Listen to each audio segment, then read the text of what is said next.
Okay, Anjali, so we are live in both WhatsApp, in Zoom, as well as in YouTube. Okay? Yeah. You may want to just turn on your video. All right. I can stop the music, I think, right? Yeah, I'll be in the background. You guys get going. Yeah. Let me know if you need anything. Yeah, all right.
A very warm welcome to everyone who has joined us now. We'll just wait for a few minutes for more participants to join, and then we begin. Really appreciate your patience, and those of you who have joined so punctually, exactly at 5. Thank you for that.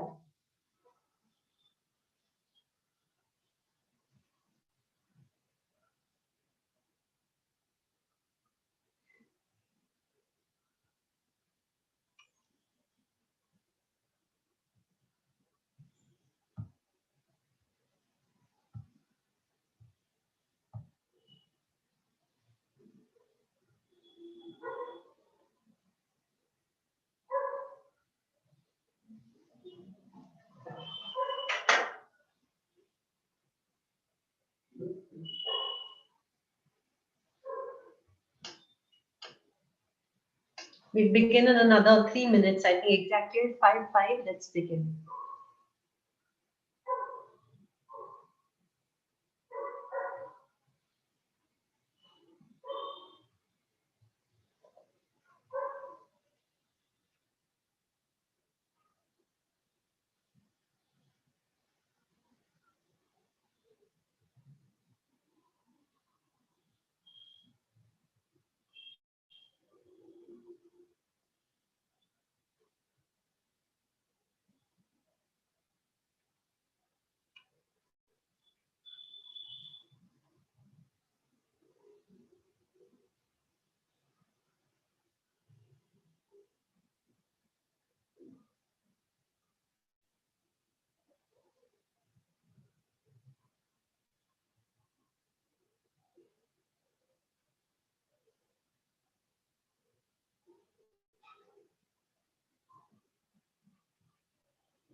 I think we can begin now. So good evening to everyone.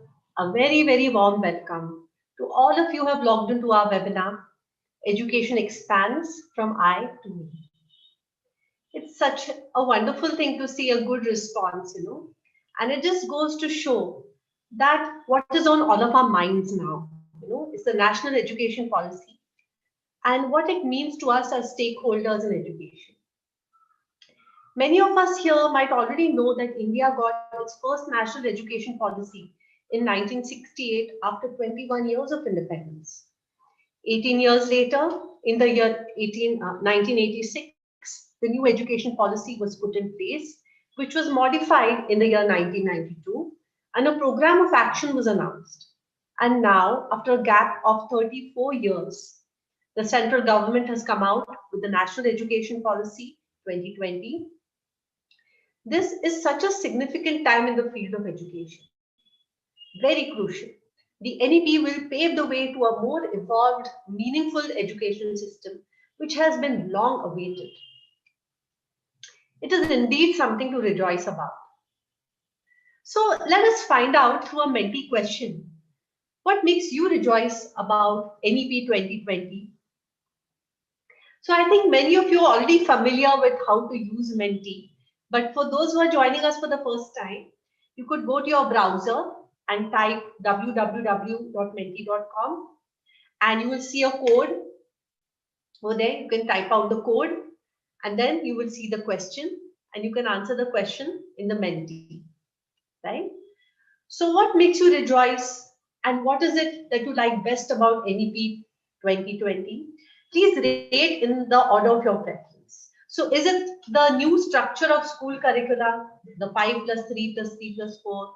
Or is it the instruction in mother tongue till class 5, that importance given to mother tongue?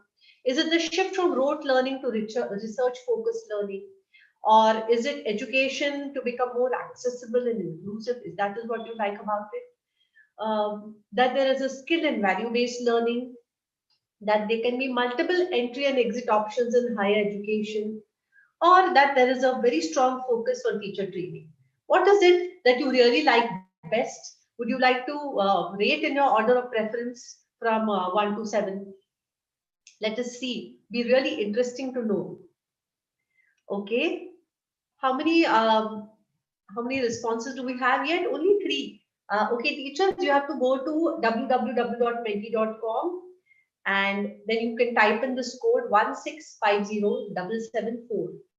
The code is 1650774 and then you will see the question and then you can answer it in the order of your preference. Okay, so many of them are liking that the shift from rote learning to research focused and skill and value based learning. Skill and value based learning is getting more votes now. That's interesting to see. Maybe some of you all are answering on the chat also. Okay, please do answer on Menti so we get a very good idea as to what your opinion is. Okay, our question to all of you is, what is it that you like best about NEP 2020? Amongst these 7 choices, which is the one you like the best and which do you rate the lowest? Okay, multiple entry exits, someone has said that. I think most of them are voting for skill and value-based learning. They really love that about the new NEP. And the next highest is the shift from rote learning to research-focused learning. Okay, that's very interesting. Okay. 5 and 7. Rekha Kapoor ma'am is asking something. Yes. So you can go to www.menti.com and type this code here that you can see on the screen and then you can answer this question. It's very interesting. The highest votes are going to skill and value based learning. That's very, very interesting to note. Okay, some of you all are answering on the chat. Maybe you all are having some issues with Menti. That's fine. Okay, maximum. I think by far everyone is voting for skill and value-based learning. The dear audience members, I request more of you to reply. We have around 32 replies by now. But we have a lot of people now on the webinar so far, and it would be nice if more of you could answer on the Menti. Yes, Anshu, Quick if you one. can, post the, what do you call, the link in the chat box, they can just click and go to Okay. it. Yeah, we can do that also. Pooja ma'am, could you do that? Post the link, or I'll just post the Yes, yes. www. Yes, Yeah. I'll put it. Yes. So very nice. Anyway, by far, I think the first is skill and value-based learning, and the next one, which is shift from rote learning to research-focused. That is what we are seeing over here. Okay, thank you very much for your responses. We have about 40 responses here so far. And it's really interesting to know that how much this is really what's on all of our minds. We're waiting for this, that we want the education system to be more skill based and have more value based education. And because that's what it says, everyone is quite delighted and is rejoicing with this fact.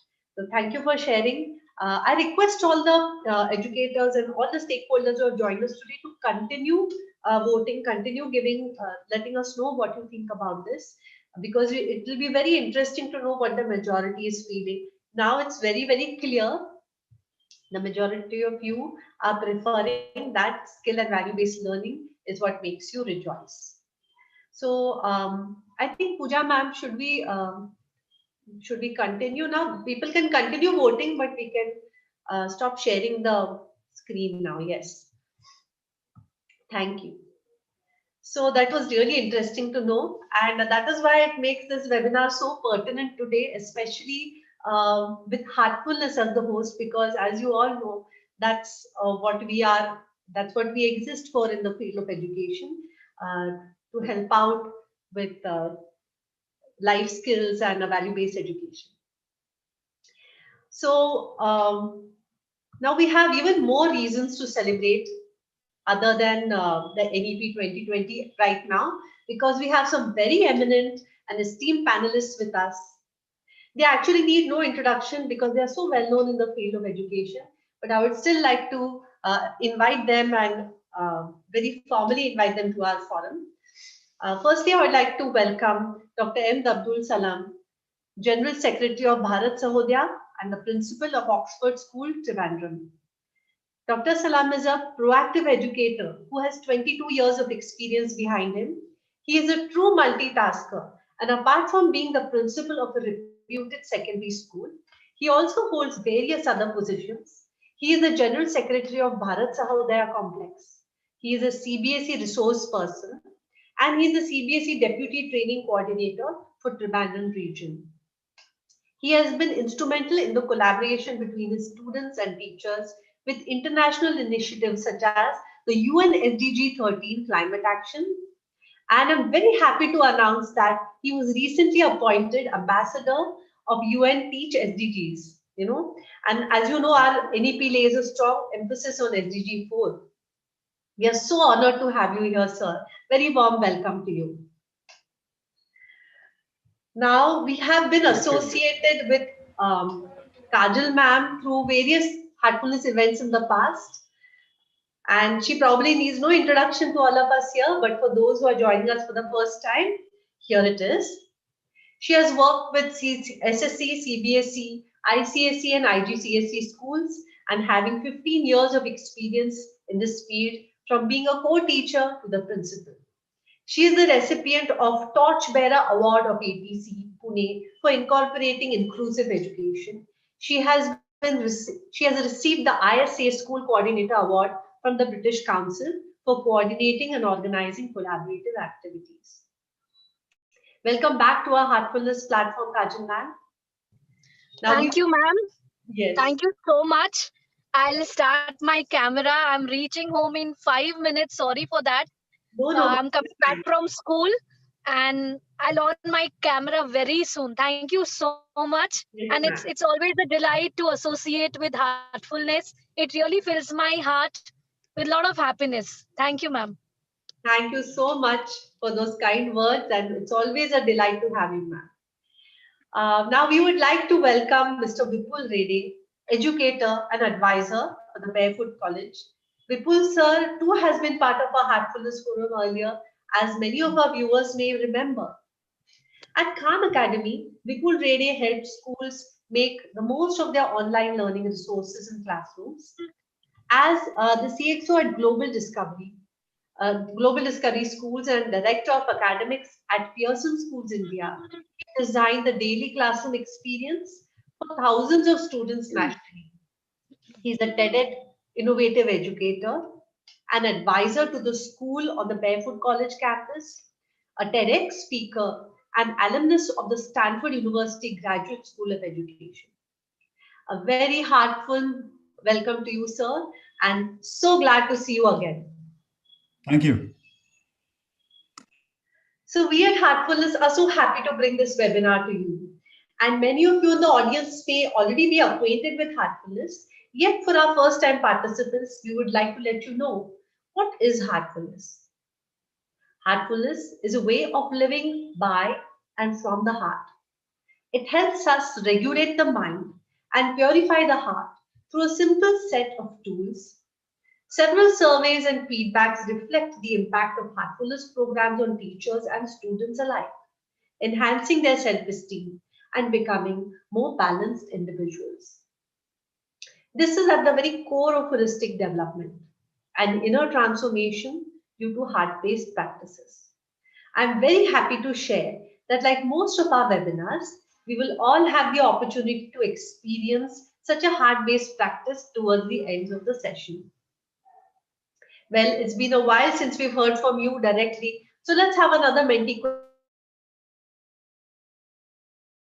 Many participants sent us lots of questions ahead of time and through our registration form, and similar questions were asked by a couple of participants. So there were two participants. One was Ms. Anuradha from West Bengal and one was Ms. Usha from Karnataka. And the question is, do you think NEP is practical for both government and private schools? Pooja ma'am, can you share the question?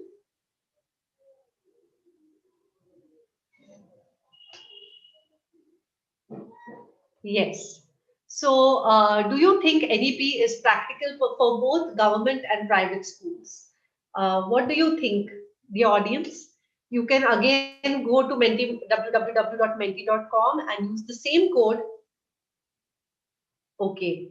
Yes, I think whoever's answered so far, by far, they think it is practical for both.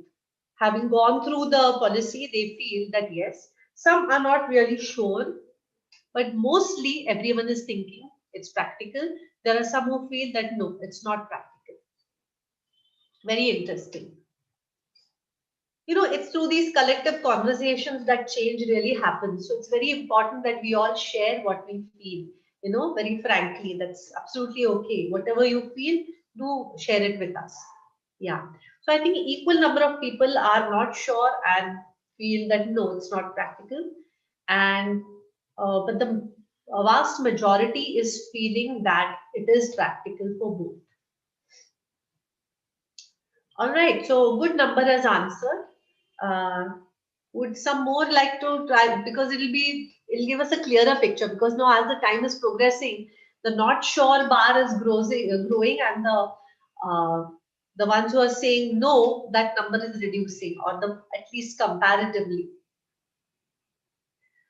Okay. Yes, a good number is saying that yes, they feel it is practical, but some are quite clear that it's not also. Okay. Okay, that's interesting. So I think let's go back and continue with what we are really waiting for. Thank you so much for your responses. And now let us move towards our panel discussion without any further delay. Our first question is for Dr. Abdul Salam. Sir, Einstein said, and I quote, "Education is not learning of facts, rather it is a training of the mind to think." How can the NEP address this aspect of learning? Could you please share your views with us, sir? Sure, Anjali ma'am. First of all, thank you for having me here on such a wonderful platform of Heartfulness Foundation. Really heartful to see the fellow panelists, Mr. Reddy, good evening, and Ms. Kajal, and all the participants over here, and the team of Anjali Bapat. I had an association with Ms. Anjali. It was so graceful to have had a session with Ms. Anjali. Now, coming to the question. Well, can I share my screen? Is it Yes, yes, okay? please do.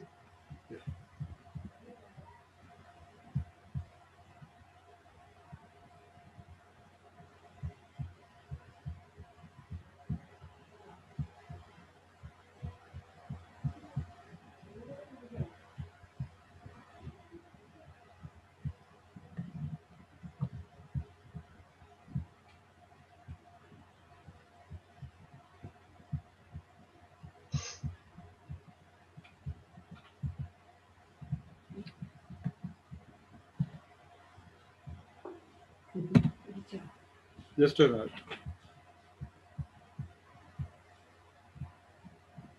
Well, my screen visible? Yes, sir. Okay, but I am not visible. Okay, fine. Okay, fine. So I'm not going to talk about the features of NEP and all. Most of us have become familiar with the features of NEP. The question is the shift from I to we, as Einstein has rightly said. Education is not just making them learn, but making them think. Rightly, NEP, New Education Policy, emphasizes on the problem solving and critical thinking skills for preparing the students for their lives. Well said, and there's a coincidence that my school, which started in 2006, the motto of my school is the same: preparing students for life. So it means a lot. Preparing students for life, but for which we have to be prepared, right? NEP, New Education Policy, means New India. So there should be a lot of changes that should be happening, with the present system of teaching learning. Let me go to the next slide. This tells you everything. Who wants change? Everybody wants change, right? When we ask who wants to change, everybody is turning their back towards change. So this is what we have to get rid of.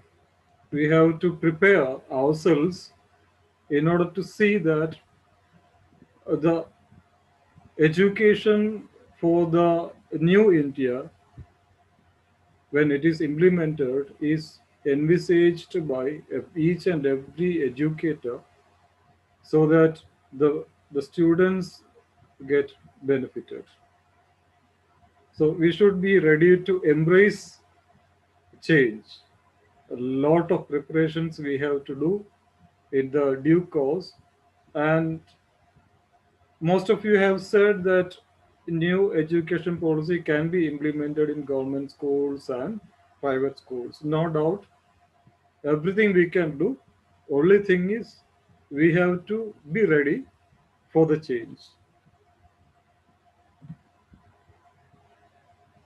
This is what we always hear, but I don't know how it is being practical. When you teach students, when you lecture students, they hear but they forget. When you show them, they might remember, but when you make them do, they understand. So this is the last one. When they do, they understand, should be our policy, so that we can put the new policy into practice. So our task is to enable students to think, to make the shift from I to we. How can we do that? First of all, we have to stop spoon feeding, right? I'm going to the class and I ask my students, okay, children, today we are going to learn so and so. Please open the textbook. This is the common scenario taking place in many of the schools. The teacher is engaged in a direct teaching, and the students listen to, they take down notes or the notes are given. Their thinking ability is crippled. Before coming to school, they were overwhelming with their talents, their potentials. They think a lot, they ask a lot, but when they come to school, keep quiet, silence. So this has to be changed. We should change ourselves first. A humble request to every educator. Changes are being, felt and seen, but still we have a long way to go. Please instill the thinking skills in children. Every teacher needs to do it.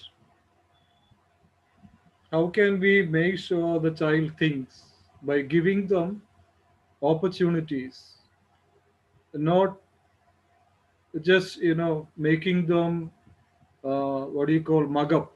Rote learning, as we were discussing, rote learning should be stopped. We have to stop rote learning, and we have to give them, you have to put them in situations. CBSE is trying to make it as much as possible the reasoning abilities, the thinking problem solving abilities. That's why you can see in board exams and all, they are very much particular about case studies and all. This should begin from the early stages, especially in NEP. They have given emphasis to the early year, early years foundation, which I feel we are very late comparing to other countries who were practicing this early year, foundation courses very well. So thinking skills. As I said, the National Education Policy gives more emphasis to early childhood care and education. Why? As everybody knows, 90% of the brain development happens by the age of 5. Right? So this is the right time. The foundation stage is the right stage where this shift from I to we should take place. If the foundation of the ship or the house is strong, the rest is going to be very strong. So let the children engage in doing and learning rather than feeding them. We facilitate their learning, and we let us be the scaffolders, the facilitators, so that they have a lot of queries. Those teachers who are dealing with the early years, they are full of energy, they are full of curiosity. This curiosity should be satisfied through multiple activities wherein they sit together, they think, they solve the problems. That's why everybody is coming with the coding in early years. Coding and coding. Actually, coding is taking place in early years, but unknowingly, unconsciously. But we have to make it conscious so that it will help them in coding, which is the requirement of the coming days because of the advancement of technology.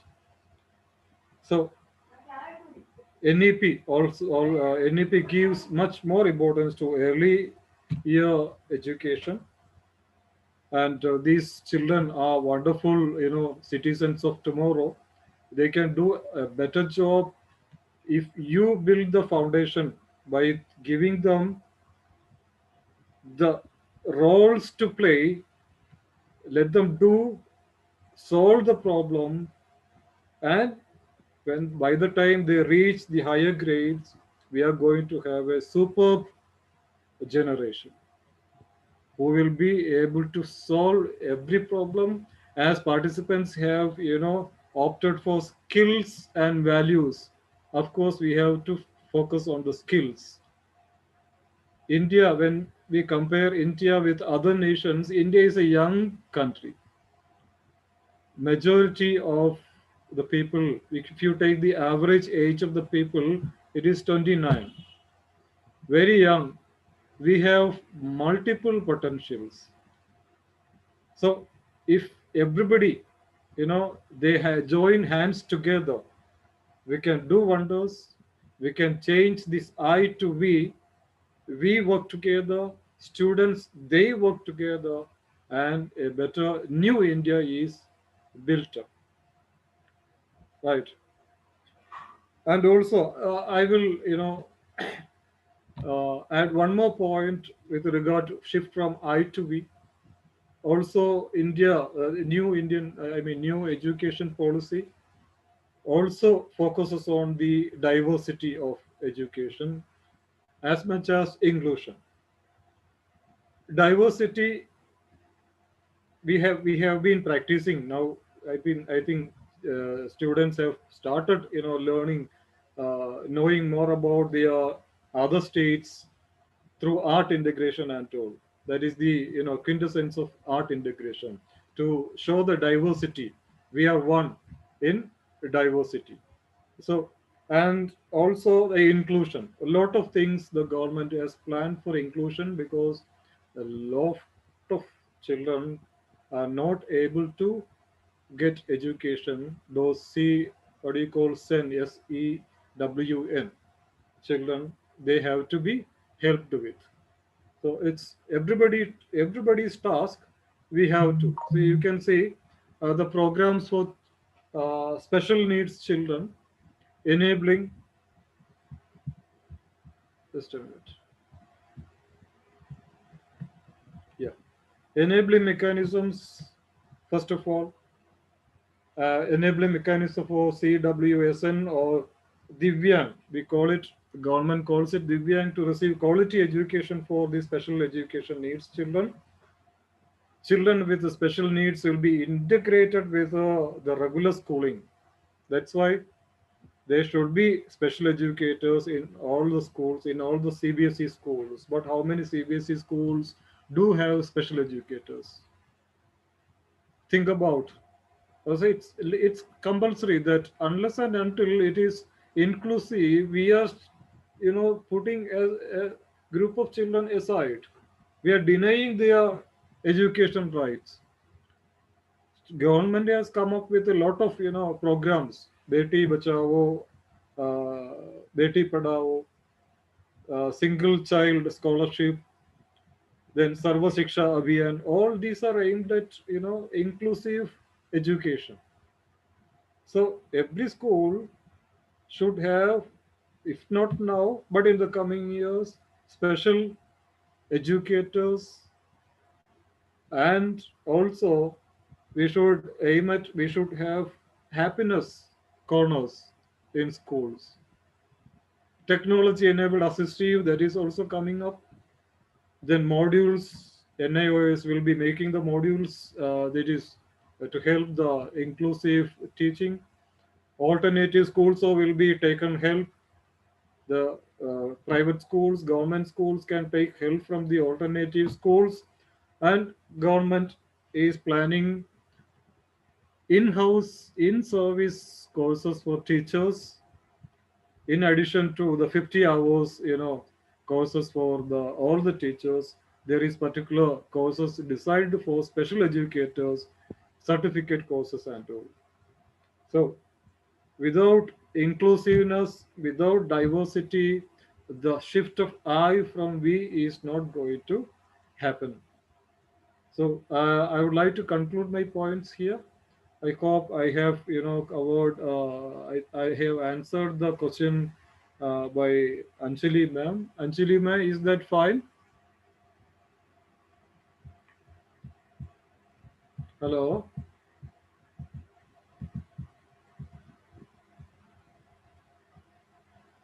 Anjali ma'am, you are on mute. Hello, I think you're on mute, Anjali. Anjali ma'am, you are on mute. So I think many are quite intrigued by the concept of happiness corners that you have just shared and some of the other things. Thank you so much, sir. That was uh, it was very crisp and very nicely put. Thank you so much. Welcome. Our next question is to Kajal ma'am.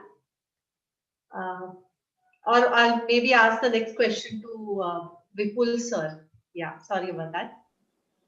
Sure. Yeah. So, sir, as Swami Vivekananda has said, we want education by which character is formed, strength of mind is increased, the intellect is expanded, and by which one can stand on one's own feet. It is great to see the NEP aligning with the words of this great visionary. Vipul sir, how do you think that character formation and emotional constructs can be part of the curriculum? How can this be practically achieved? Sure. So thank you for the question. Really appreciate you, first of all, having me on this very august panel. One quick check. Are you able to hear me okay? Yes. Okay, great. In his book, 21 Lessons for the 21st Century, author Yuval Noah Harari has talked about the fact that we really don't know what we're going to be doing, in what the year 2050 is going to look like. We don't know what we're going to do for a living. We don't know what the world around us is going to look like. What are going to be the skills that we're going to need over there to be able to make a living. And therefore, what we're teaching right now in education to those that are going to be productive members of society at that point in time are relevant or useful for them at that point in time. And so when you're sort of barreling down towards this point in time, where you really don't know what the needs of the hour are going to be, there's a couple of sort of certainties that you will have to sort of embrace. One is the fact that you will need to learn how to learn. And that is, I think, probably one of the most important things that you could do for those that you have under your tutelage and under your care at this point in time as an educator. And so one of the things I've seen in the NEP is the fact that there is a stress. And thank you so much, Dr. Salam, because you did basically bring out a couple of times that, this is, I think, one of the most important sort of facets that we are seeing in this NEP, that learning how to learn, how to be an efficient learner, how to be a quick learner, how to be how to basically learn in a way that it actually shapes you and what you do for the long term. Having said that, I'll also basically point to the fact that there are sort of 5 human values that are I think fairly ubiquitous regardless of which spiritual system you look at, and are basically mentioned in the NEP 2020. And so you're talking about the values of truth, peace, non-violence, love, and righteous conduct. If you really think about it, I mean, while these are things that are like very specifically articulated in NEP, every single one of us really was born with these. Like, nobody is born, a liar. Nobody is born being someone that is looking to cause harm to others or is sort of violent. Nobody is born, not knowing how to love. Really, nobody is born not knowing in their heart what is right from wrong. And so what ends up happening more often than not is that circumstances, your conditions, the place that you find yourselves, the sort of just the metal in you that guides you, your own moral compass, more often than not will sort of take you away from these sort of values that are the core entity that is you. And so, if essentially what I understand from your question is, what are the constructs that as a learner you can have? First of all, what should you be doing about maintaining that high, moral fiber that you were born with? That's a God-given sort of DNA construct of yours that you basically came into this world with. So, a couple of things. I think one is that when you're looking at education, you do want to basically look at education that actually creates people, that creates who you are rather than what you know. And so if that is what you're looking at, then one of the things, and obviously we are in a heartfulness session, so I think it's appropriate to bring up the fact that when you actually start to meditate, that is when you start to realize, that is when you start to get in touch with, that is when you start to really be able to perceive who you really are. And who you really are at your most fundamental building block level are all of these sort of constructs that we've talked about: the truth, the peace, the non-violence, the love, the righteous conduct. And all of these are essentially who you are. And essentially then what education means is to allow you to, or enable you to basically get in touch with those constructs that are there within you. So that would probably be one way that I would definitely look at as one tool in the toolkit that schools would look at under NEP 2020 to really be able to help children to get to that end goal, meditation. I'll leave it at that. Yeah.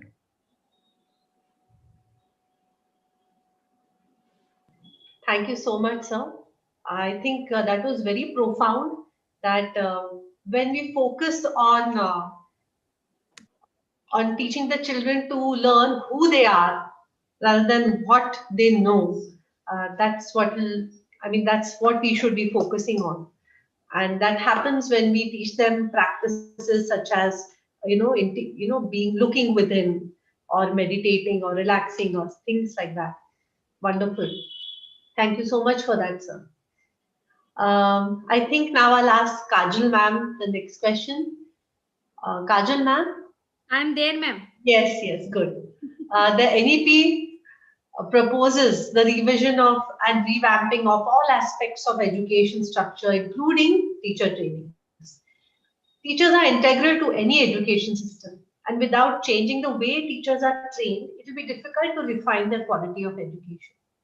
And many teachers have a lot of concerns also regarding this. I know that, and how it will be implemented specifically. So, can you share your views about this, ma'am? Yes, ma'am. Thank you so much. Thank you, Reddy sir and Salam sir. And first of all, we are missing Daji as well. I got to know that he was supposed to join. But good evening to him as well. I'm very sure later he'll be watching. So good evening to all the wonderful educators. And I always prefer to come, towards the end. And I take it on a very positive note, so that I can shake everyone over there. So I am here to do that justice. All the educators, I can see 258 members. So teachers, मेरी प्यारी teachers, मुझे आप पहले बताओ कि अभी तो बहुत सारे quizzes हो रहे हैं NEP पे. So would you wish to win such quizzes? If you want, so please say yes or no. Please type, use the chat box. Come on, if you really want to win the quizzes on various platform, so that I can share. I have done a little research. Of course, I've read the document, and in this document there are 63 pages. And thank you, Salam sir, for sharing that particular diagram which talks about every segment. So I am looking at the segment 5 for teachers. 5.1 to 5.7 is only looking at the teachers. And dear teachers, it is page number 20. If you will read that, only 2 pages, where I am sharing a wish, I am sharing a dream. We always used to call our India सोने की चिड़िया. अगर ये real sense में हो गया, तो हम बोलेंगे हमारे इंडिया की टीचर है सोने की teacher. You can actually vouch for it. So I am just sharing those researched points. One is very soon, as you all know, and no need to get so much concerned about it, that yes, we will be having 4 years integrated B.Ed teacher training, but of course that will take time. It is not going to happen from the next year. Okay. And uh, TET, that is teacher eligibility test, will become compulsory. And of course it will cater to 5 plus 3 plus 3 plus 4, which is foundational, primary, middle and secondary. So all these segments, all these teachers who will be dealing the different segments, sections, will have a different test. Okay. For that, of course, various you can say people are already working on it, and very soon roadmap. And I am happy to have Salam sir. He is also vigorously working and having various sessions. And art integration is one which was introduced this year, where teachers have to integrate art with various subjects. Now coming back to the question, which is, it talks about revamping of the education system, coming to the teacher training. Yes, from the coming year it says that teachers will go through 50 hours of training, okay, which school will provide. And segment wise it will happen. Like, of course, in NEP it boldly says that if we are able to implement right from the foundational stage, then it is a success. If we are not able to implement it right from nursery to grade 2, it is a total failure. So that is for sure, that in schools, we ready to cater to foundational years? Are we ready to introduce numeracy and literacy expertise to our children? Are we ready to teach our children in local language, in as it says that till grade 5 we can teach in their mother tongue, and how it will happen? So coming back to those two pages, what is it talks about teachers, those who belong to rural areas, and those who want to do B.Ed, they can apply for the scholarship once it gets activated for 4 years. So the rural segment will get lot of scholarship programs. Under that scholarship program, there is again a good news for all the teachers. Once they'll do the B.Ed, they will get free housing facility as well, either in the school campus or in and around, which will happen. It will take time. It's supposed to be be ready by 2000 you can say 30, with in the policy it says. But these things are there. If it is implemented the way it is, the way it is visioned, I am very sure that our teachers will get the share of respect.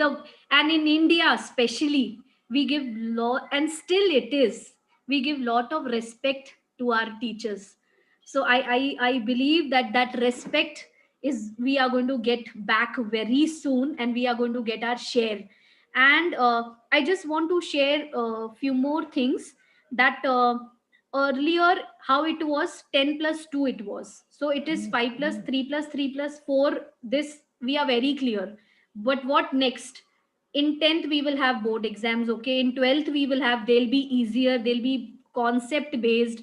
So here I'm talking about the college level. How it is now, it is like SY and TY 3 years.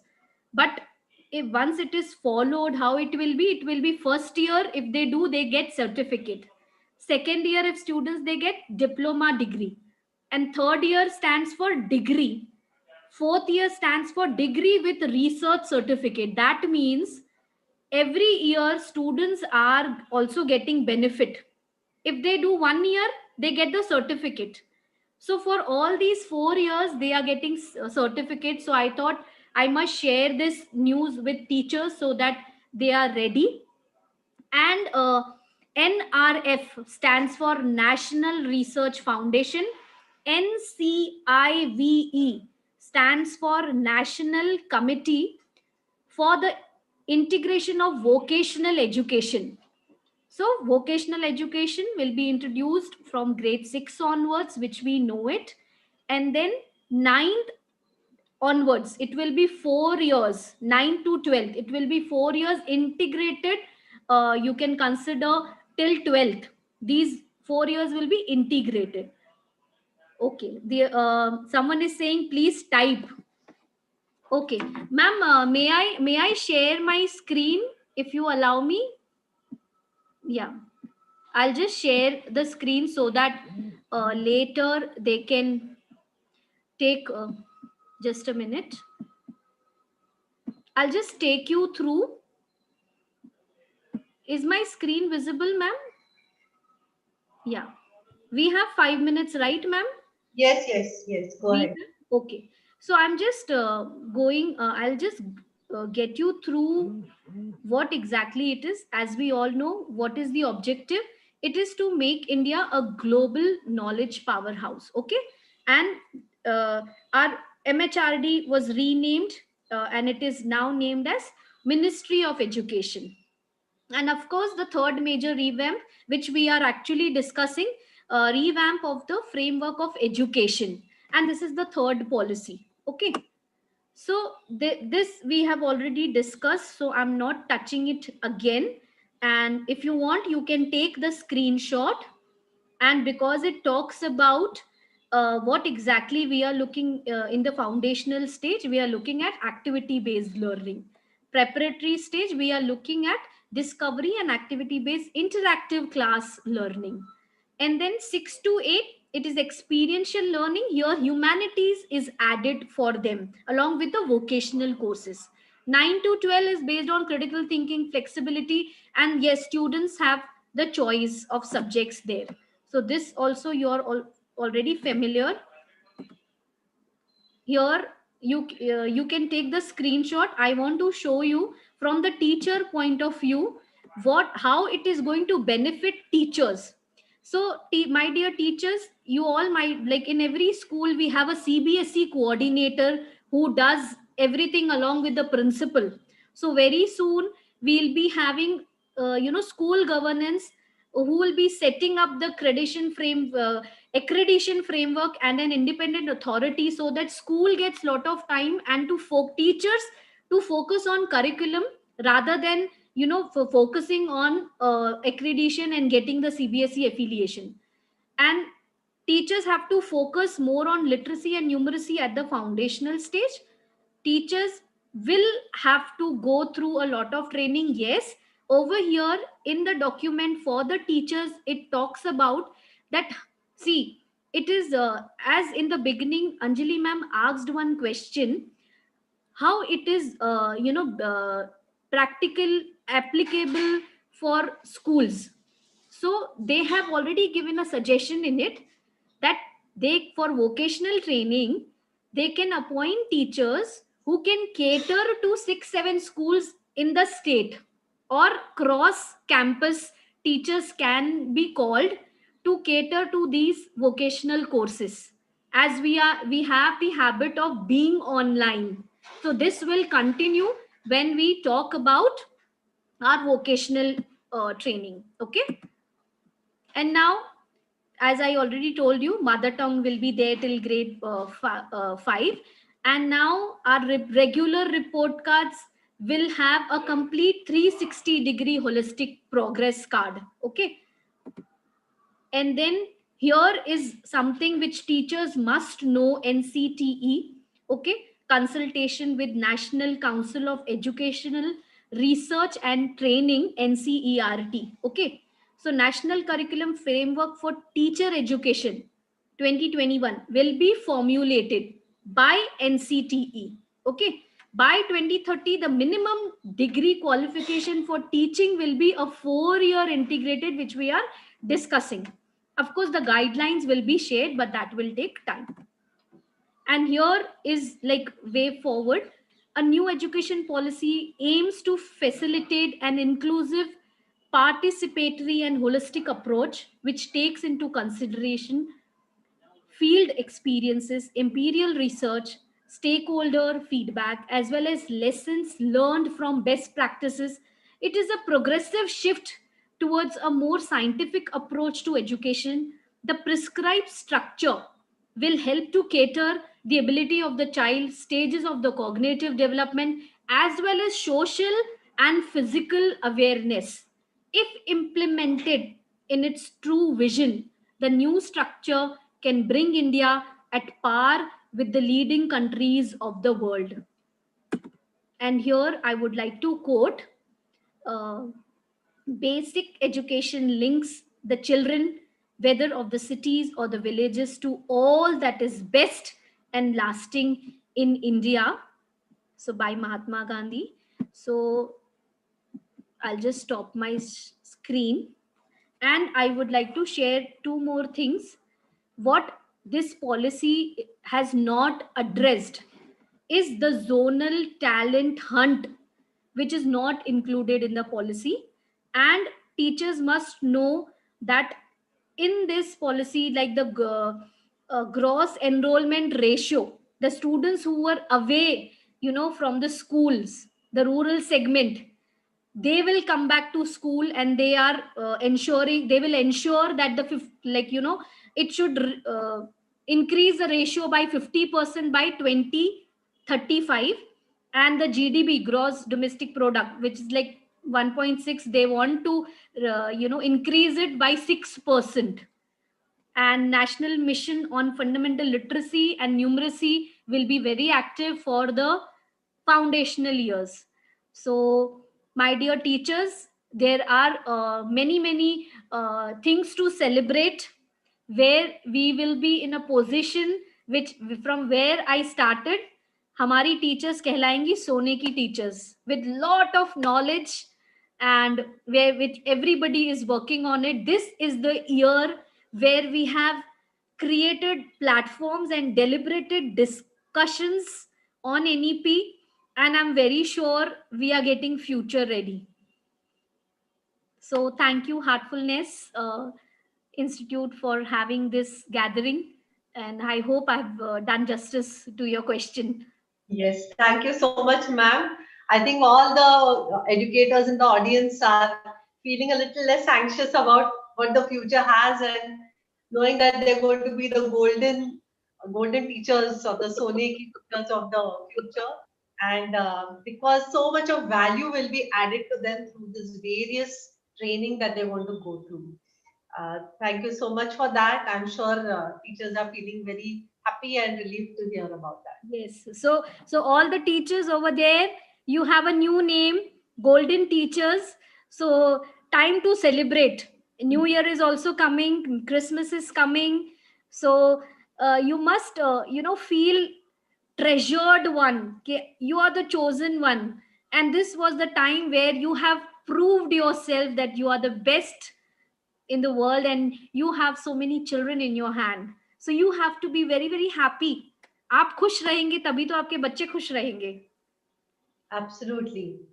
Absolutely right. So, yes, focus is on everyone being happy, feeling centered, feeling balanced, whether it's teachers or it's the students. And I think that is where we as Heartfulness also come in. That is our role in the school education, and our vision actually at Heartfulness Education Trust is to enable teachers and students to live a balanced, purposeful, and happy life through heart-based practices. And this aligns so much with the vision of NEP, right? Thereby making Heartfulness education offerings a very viable option for implementing holistic learning. We have a set of teacher training programs.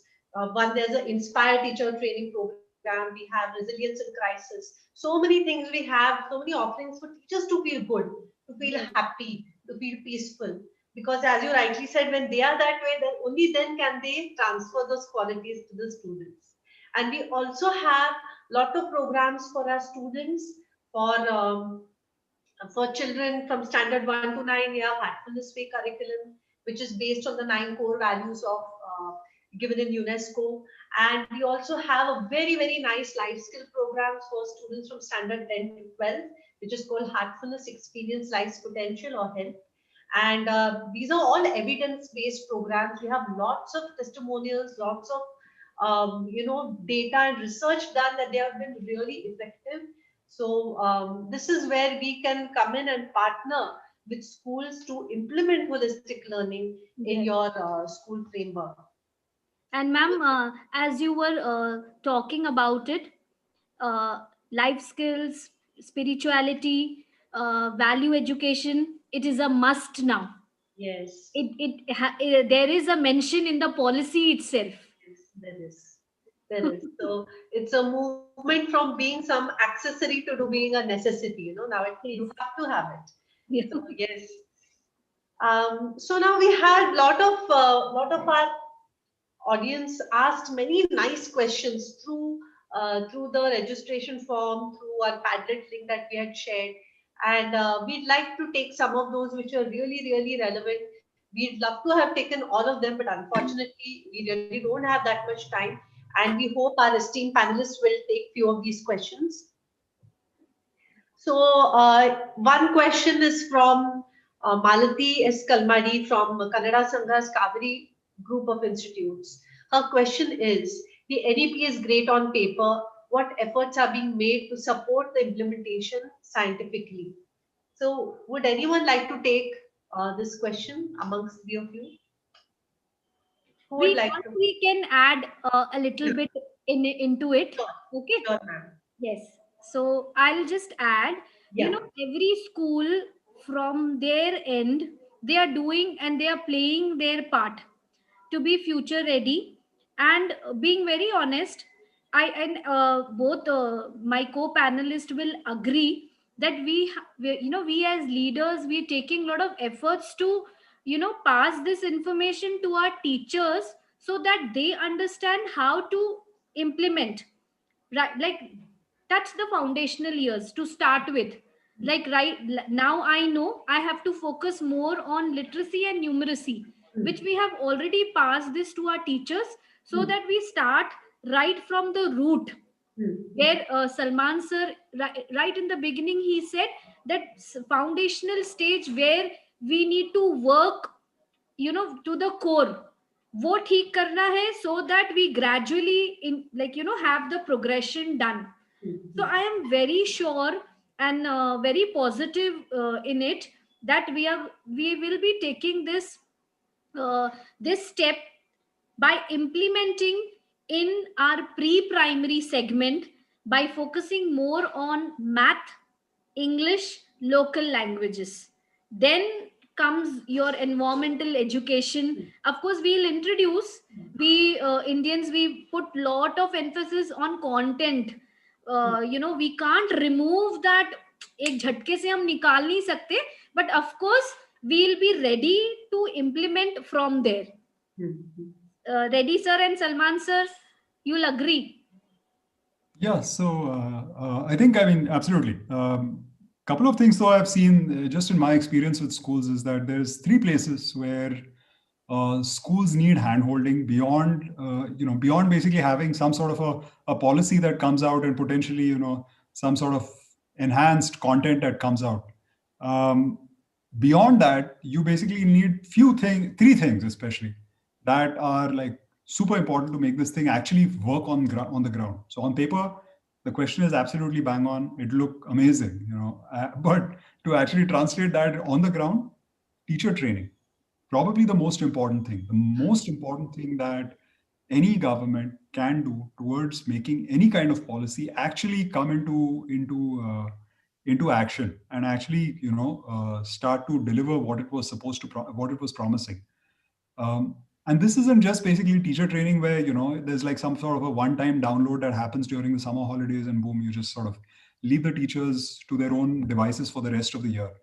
Because, in many ways, teacher training is like a plant that you've planted. If I flood that plant with water, and then for the next 1 year I walk away from it and I don't touch it, the plant's going to die.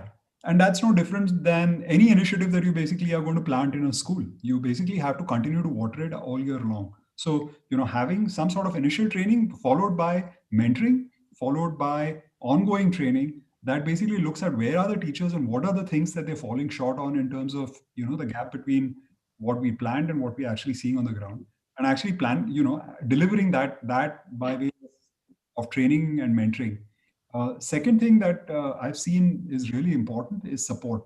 So while teachers will basically take in all the content and all of the sort of methodologies that they have to follow, uh, what we've seen is, like, I mean, I used to work at Khan Academy, and over there, on day one, we'll do all our training, everything is ready to go, and then on day one, the teacher starts to use this thing and realizes there's actual gaps in the knowledge of that teacher and how to actually implement this that didn't quite manifest themselves during the training. And so actually they need someone to ask questions to and get answers. So that's the second thing, support. Third thing that they will need help on is feedback and data feedback and analysis, around what worked, what didn't, what can they do better to make those things that didn't work better. For a teacher, it'll be at a classroom level, for the few classrooms that she's working on. For a principal, it'll be for an entire school. For an administrator, it'll be potentially for an entire district. Making all of that available really is, like, probably one of the most important things that those implementing NEP should basically, think through. Yeah, that's it. So let me add a few points to Mr. Reddy's. Well, as he has rightly said, we have to work from the ground, not from the sky. Yeah, that's the ground reality we have to accept, and we have to give all support to our teachers. Of course, teachers, Indian teachers are the best in terms of subject knowledge. You can see around the world, they are much appreciated because they have the best subject knowledge. So I take this opportunity to appreciate all the teachers for their knowledge level and expertise level. But I would like to say this implementation of this new change should be a collective responsibility, right? So we have been, myself also, on behalf of SAPO, they have been preparing, teachers a lot, giving them lots of training. But the thing is that some teachers, they may be coming for certificates alone, right? If I attend this training, I get a certificate. That has nothing to do. We need the expertise. We have to empower ourselves. That is the most important thing. So what we do in our school is, some of my teachers are also here. I appreciate my teachers. What we do is we distribute the responsibility. We invite topics from the teachers. We arrange sessions. Last year we conducted 33 sessions, one day, taking turns. So we had 33 teachers. 33 teachers took sessions. Thereby, we are giving them opportunity, exposure, and the experience. And they take it as a responsibility. They sit, prepare, and come. This should be the same with the students as well. We have to give them, we have to handhold, as Mr. Reddy said, we have to handhold the students as well. We have to make them the honor of their learning. Just like the teachers, the honor of their teaching, the students should be the honors of their learning. Of course, we have been, doing flip classes and all. This pandemic has, acted as a blessing in disguise. Lots of changes have happened, and the students have become more or less independent learners as well. That's good. Through flip classes and all, they sit, prepare. This should continue, and in the future will be blended learning, I should say. It will be, or it should be blended learning, integrated with the technology. So if you go like this in this mode with a collective responsibility from the teacher side and from the student side, definitely we will be the best nation in the world. Thank you. Thank you very much. I think that was really, really meaningful. And I hope that has answered the question that lots is being done to practically implement the NEP. So much of thought by leaders like you, like Vipul sir, like Kajal ma'am, who are preempting that this needs to be done by 2030. How can I start preparing my teachers right now? How can I start preparing my students right now? So that's really nice to see that leaders like you three in the field of education are already bringing in the change, not waiting for for the more recommendations from government, but thinking on your own feet and trying to adapt accordingly. Thank you so much. I think we'll probably take one last question over here. So there are many questions, and I'm sorry I cannot take all of them. Dear audience members, it was really nice of you to send them so much in advance, but unfortunately, all cannot. We will try our best to send you some replies whenever possible. So one question by Ms. Sharayu from Maharashtra: how can we help parents understand the importance of holistic development? I think that's one of the concerns that with so much of flexibility, how are parents feeling about this? So, who would like to take this answer, or this question? How to get parents also on board with these changes that are coming in? uh, in this, ma'am, the way we are having sessions for everybody, I think it's high time that we should organize such sessions for our parents as well. This is the policy. Like, it is not only for teachers and educators; it is for everybody to know about it. So, and even we always say this is for every aam admi, like every mango people should know about it. What exactly it is, so that we all can work together. Collaboration is the key over here. And there was one question where they had one madam, I don't remember the name, I was just reading the comments, like one madam had asked about the page number for teachers. It is page number 20. You just write in the Google New Education Policy 2020, there is a document, download it. It is written at number 5, teachers, and it is 5.1. You can check it out, you can read. It's only 2 to 3 pages where it talks about. And in that page, very important fact I missed, that very soon technology based comprehensive teacher test will be held. Maybe coming year they will organize, so to ensure that our teachers are tech savvy. So for that also, people like us will take initiatives to introduce new technology. And of course, we all know coding and these all vocational courses are compulsory. One madam even asked how vocational courses will help if we introduce from grade 6 onwards. See, our students will be empowered with all these skills, and then they will gradually become great leaders, great teachers. It is becoming very practical in approach. So take it in that spirit. Yeah. Thank you. Regarding, madam, shall I add? Parents, how can parents, be involved? We should have a parent partnership program. Every school should make parents involved in our learning program. So, if you wish to take a session, let us invite the parents to do it. If there are professionals among the parents, let the parents come and do sessions teaching for the children. There is total involvement. So all the stakeholders, teachers, students, and parents are involved in the teaching learning process.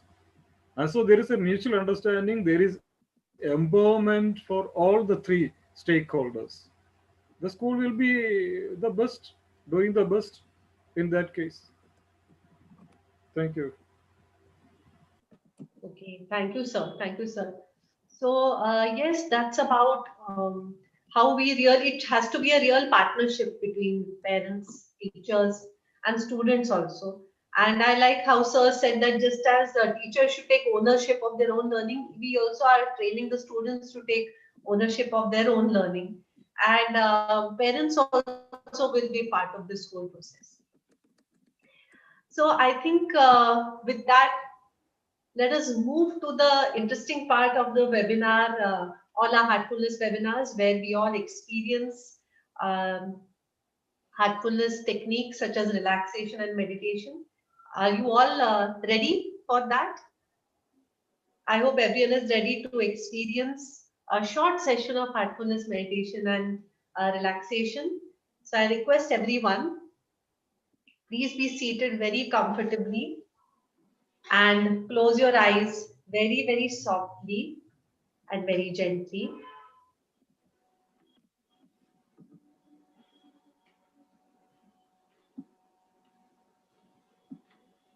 Let's begin with our toes.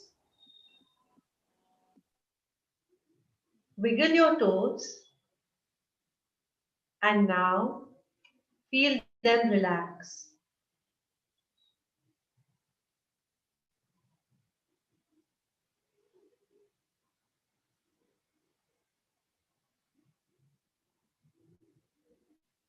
Feel a relaxing energy move up through the soles of your feet, relaxing them.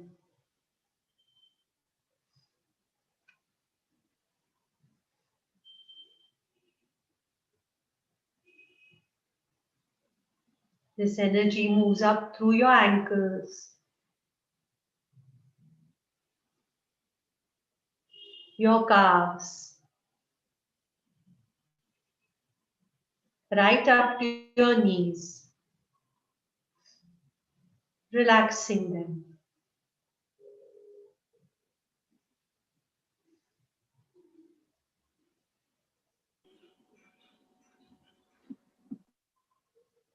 Relax all the muscles in your thighs.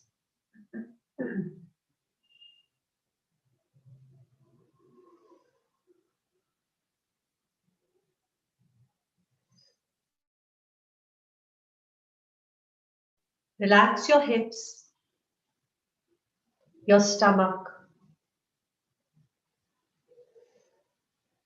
your abdomen, and deeply relax your waist.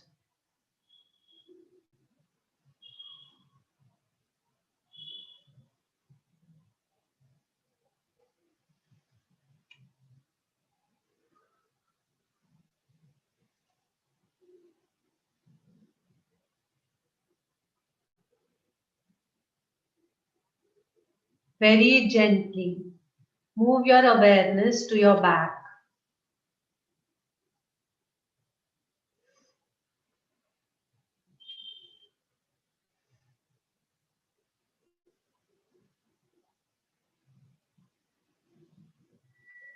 From the top to the bottom.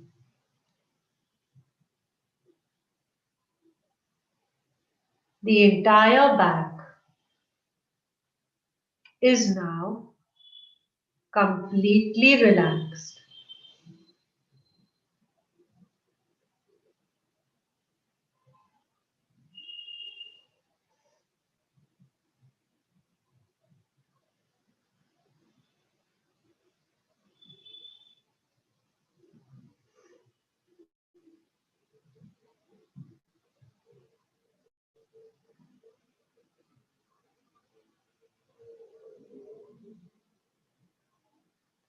Relax your chest and shoulders.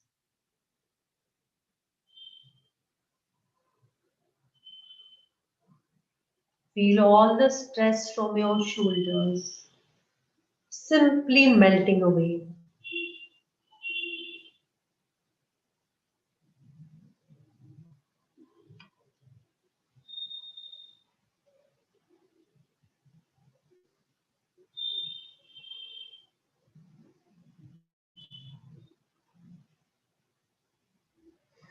Relax your upper arms, your forearms,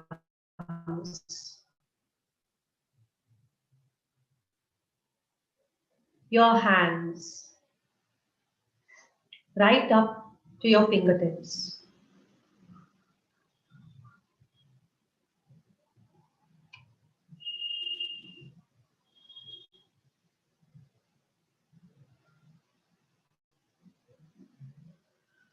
Relax all the muscles in your neck.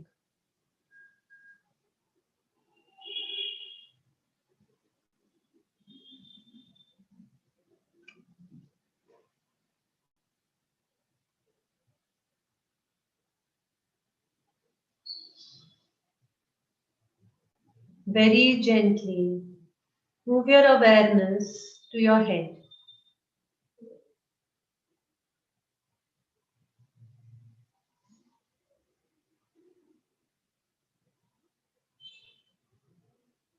Relax your jaw and your chin.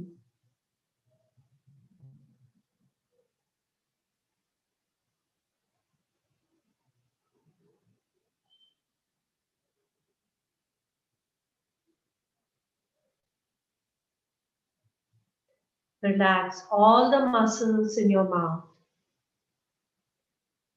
your lips.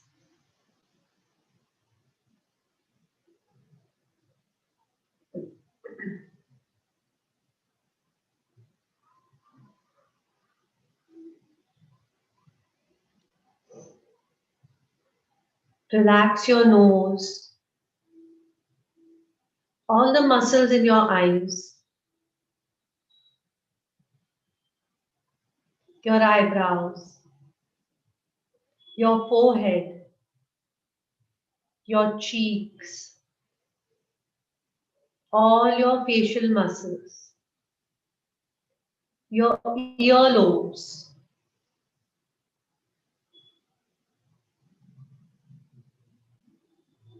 all the muscles in your scalp, right up to the roots of your hair.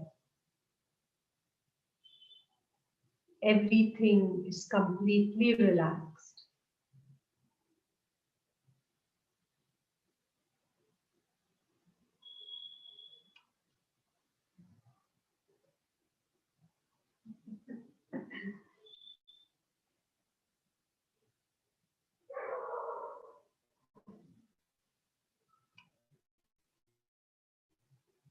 Very gently move your awareness to your heart.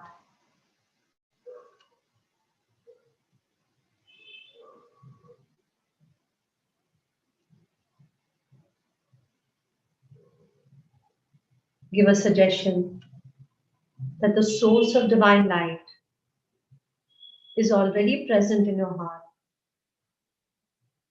and is attracting your attention from within.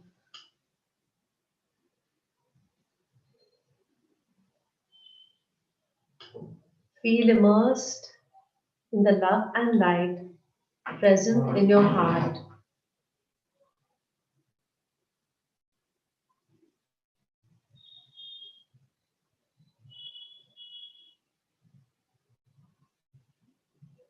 If thoughts come, simply ignore them.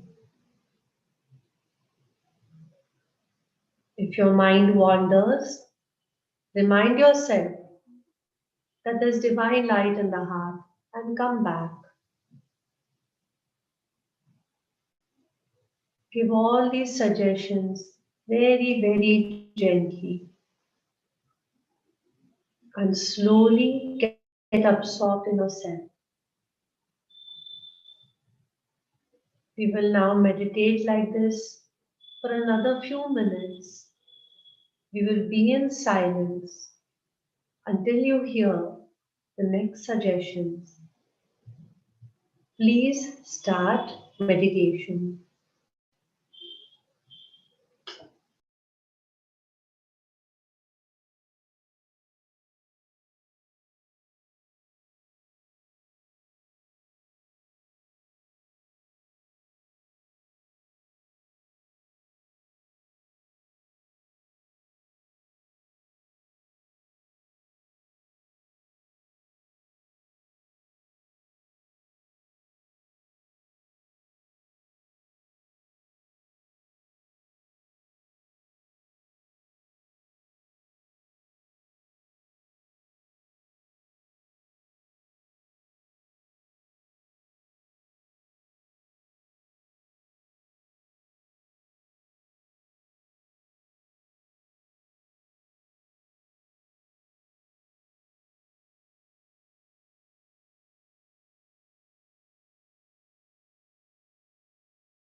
That's all.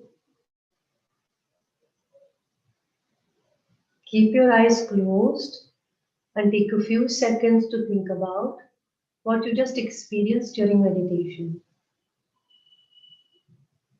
How are you feeling before? What happened during meditation? And most importantly, how are you feeling now? Take a few seconds to think about these things.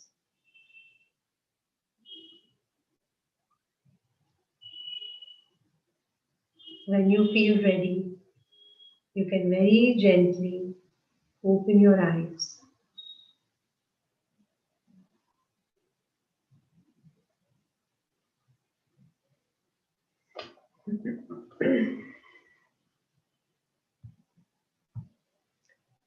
So, my dear audience members, how are you feeling right now? I hope you're feeling relaxed and good.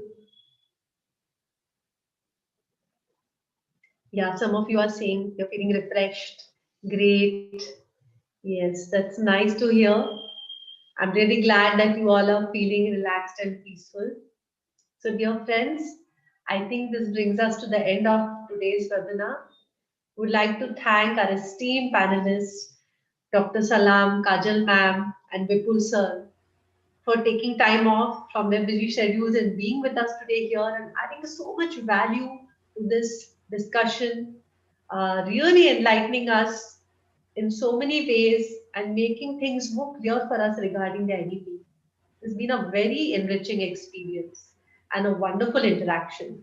It was really a pleasure, and thank you so much for joining us today. Thanks for inviting, and thank you all the teachers for listening. This keeps us, Yes, going, and checking your responses gives us energy. This is the yes, actual dose for us. Being educator, when you are acknowledged, so this is the real gift of life, I must say. Thank you, yes. Heartfulness. Thank you so much. Thank you so much, both of you, all three of you for being there. And thank you to our wonderful audience who always has been so supportive and so enthusiastic and always joins us and is with us in this journey, in this heartful journey. We hope you all enjoyed this experience and we look forward to interacting with you through many such programs as we have in the past. I think this is our 10th webinar after lockdown and we will not stop here. We'll have many, many more. So until next time, it's goodbye from the team Heartfulness and hope you have a lovely evening ahead. Thank you so much. Wow, clap towards the end. Thank Yes, you, sir. Anjali ma'am. Bouquets. It was Bouquets to really everyone. heartful. Yes, sir. And I like the last part. Thank you so much. Absolutely. The Yes, best. yes, sir. Thank you very much. Thank you, Kajal ma'am. Reddy, Mr. Reddy. Thank See you, you sir. again. Bye. Very Definitely. soon. Yes. I think with that we can end the webinar. Yes.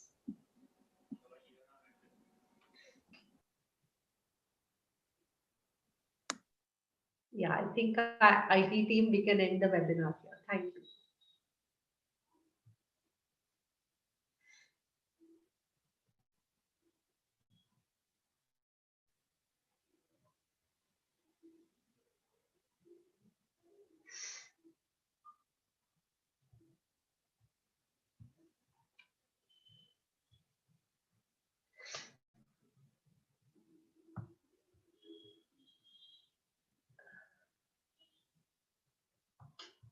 Yes, so the IT team, we can end the webinar here.